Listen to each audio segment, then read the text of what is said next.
আমি সকল মানুষের কাছে এটা বলবো যে বাংলাদেশে আজকে সত্যি মাইনরিটিজের উপরে যে অত্যাচার চলছে সেটা আমরা কেউ ভালো চোখে দেখছি না। এবং কেউ আমি এখনো মনে করি দাঙ্গা কখনো হিন্দু করে না, দাঙ্গা কখনো মুসলমান করে না, দাঙ্গা কখনো শিখ করে না, দাঙ্গা কখনো খ্রিস্টান করে না। দাঙ্গা করে কতিপয় সমাজ বিরোধী এবং যারা সমাজের বোঝা।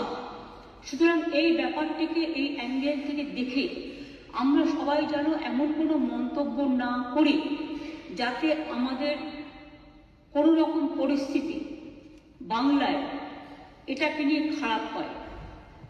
আমি কৃতজ্ঞ যে একদিকে হিন্দু ধর্মের মানুষরাও প্রতিবাদ করছেন, অন্যদিকে সংখ্যালঘু ইমামরাও কালকে প্রেস কনফারেন্স করে পরিষ্কার বাংলাদেশে যে মাইনরিটিদের উপর অত্যাচার হচ্ছে তারাও কিন্তু এটাকে তীব্র নিন্দা করেছেন এবং মাইনরিটিদের সেফটি এবং সিকিউরিটির ব্যাপারে বলেছেন। এটা বাংলায় প্রথম, যারা মনে রাখবেন এটা আমাদের ধর্মনিরপেক্ষতার একটা প্রধান একটা স্তম্ভ এবং আমি সকলকে এই জন্য অভিনন্দন জানাচ্ছি। আমাকে অনেক সংখ্যালঘু সম্প্রদায়ের অনেকে বলেছিলেন যে আমরা মিছিল করতে চাই, প্রতিবাদ করি। আমি বলেছিলাম না, মিছিল করলে অনেকে তো আছে জানে না, এই সময় সুযোগ নেয় রাজনীতি, আবার একটা দাঙ্গা লাগিয়ে দেবে। আমি দাঙ্গা তো চাই না, আমরা দাঙ্গা চাই না, শান্তি চাই। একটা হিন্দুর গায়ে যে রক্ত আছে, একটা মুসলিমের গায়ে সে রক্ত আছে, একটা ভাইয়ের গায়ে যে রক্ত আছে, একটা বোনের গায়ে সে রক্ত আছে, একটা পাঞ্জাবির গায়ে যে রক্ত আছে, একটা শিখের গায়ে খ্রিস্টানের গায়ে সে রক্ত আছে।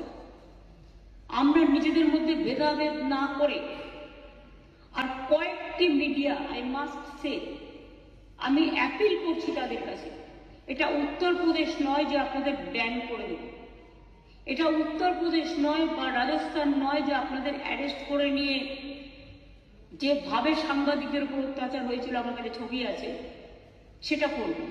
কিন্তু আমি নিশ্চয়ই আবেদন করতে পারি, অনেকগুলো ফেক ভিডিও বাজারে চলছে, কোনো একটা পলিটিক্যাল পার্টির পক্ষ থেকে কিছু ফেক ভিডিও চালিয়ে আগুন লাগাবার চেষ্টা করা হচ্ছে।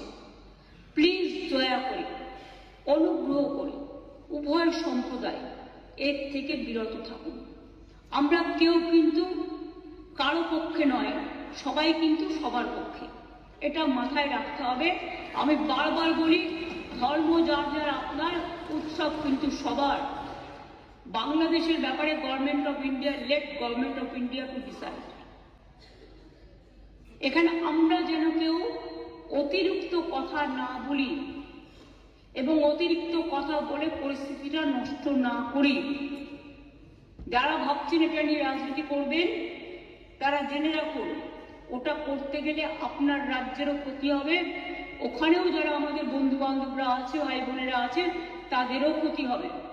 আমরা এটা চাই না। গভর্নমেন্টের কতগুলো পলিসি আছে, যেমন এক্সটার্নাল অ্যাফেয়ার্স পলিসি, এটা গভর্নমেন্ট অফ ইন্ডিয়ার ভাগ্যে পড়ে, আমাদের নয়, ওদের জুরিসডিকশনে পড়ে। অনেকে ওপার বাংলা থেকে এপার বাংলা আসতে চাইছে কিন্তু তারা ঢুকতে পারছে না। আমাদের কোনো আপত্তি নেই, কিন্তু সেখানে বর্ডার সিকিউরিটি ফোর্স দায়িত্ব নিয়েছেন, তারা আসতে দেবে কি দেবে না এটা তাদের ব্যাপার, সেই নিয়েও আমি কোনো কটু মন্তব্যে যাব না। কিন্তু যাদের টাকা আছে, পয়সা আছে, ভিসা আছে, পাসপোর্ট আছে, তারা তো প্লেনে চলে আসছে। প্লেন তো আসছে, প্লেন তো চলছে, ট্রেন তো চলছে, কিন্তু গরিব মানুষগুলো যাদের কাছে হয়তো কিছু নেই, তারা আসতে গেলে পারছে না, তারা বাধা পাচ্ছে বিএসএফ এর কাছে। আমাদের হাতে কিন্তু বর্ডার নেই, এটা মাথায় রাখবেন। তাই আমি সবাইকে বলবো, এমন কোনো কথা যাতে আমরা না বলি যাতে কোনো আমাদের পক্ষও নয়, এ পক্ষও নয়, ও পক্ষও নয়। আমি সবাইকে আবেদন করছি যাতে কোনো অতিরিক্ত কোনো প্ররোচনা সৃষ্টি হতে পারে। আমি যতদূর জানি কালকে ফরেন সেক্রেটারি যাবেন বাংলাদেশে, আজকেই যাচ্ছেন, কালকে ওদের মিটিং আছে। সুতরাং লেট দেম ডিসাইড। এই ব্যাপারে আমি পরিষ্কার বলি, এক্সটার্নাল অ্যাফেয়ার্স এর ব্যাপারে উই নেভার ইন্টারফেয়ার। আমাদের দলের পলিসি হচ্ছে এবং আমাদের সরকারেরও আমরা সবসময় এ ব্যাপারে গভর্নমেন্ট অফ ইন্ডিয়া যে গাইডলাইন্স দেয়, এক্সটার্নাল অ্যাফেয়ার্স যে গাইডলাইন্স দেয়, এটা কিন্তু আমরা মেনে চলি। তাই আপনাদের সবাইকে অনুরোধ করব, আসুন আমরা এমন একটা পরিবেশ সৃষ্টি করি যাতে এপার বাংলা দেখিয়ে দেবে যে আমরা ভারতবর্ষ, আমাদের জাতীয়তাবোধ, আমাদের দেশাত্মবোধ, আমাদের মমত্ববোধ, আমাদের স্নেহবোধ, আমাদের ধন ধান্যে পুষ্পে ভরা আমাদের এই বসুন্ধরা, তাহার মাঝে আছে দেশ এক সকল দেশের সেরা, সে যে স্বপ্ন দিয়ে তৈরি, সে যে স্মৃতি দিয়ে ঘেরা। এমন দেশটি কোথাও খুঁজে পাবে না কো তুমি, সকল দেশের সেরা, সেদের মোদের জন্মভূমি। এই জন্মভূমিকে আপনারা প্রতিপালন করেছেন, জন্মেছেন এই মাটিতে। এই মাটিটাকে সমৃদ্ধ করুন, ভালোবাসুন, এবং যদি কেউ বিচ্ছিন্ন করতে আসার চেষ্টা করে তাকে প্রতিরোধ করুন, এবং সেক্ষেত্রে বাঁধ ভেঙে দিতে হবে। আর যারা কেউ কেউ বলছে বিহার দখল করব, উড়িষ্যা দখল করব, আমি বলি ভাই, ভালো থাকবেন, সুস্থ থাকবেন, সুন্দর থাকবেন, কিন্তু এত বড় হিম্মত আপনাদের কেন? কারণ নেই যে বাংলা, বিহার, উড়িষ্যা সব নিয়ে নেবেন আর আমরা বসে বসে লালিপপ খাব। এটা ভাববার কোনো কারণ নেই। আমরা যথেষ্ট সচেতন নাগরিক এবং আমরা যথেষ্ট সক্রিয়, কিন্তু আমরা ধৈর্যের পরীক্ষা দিই।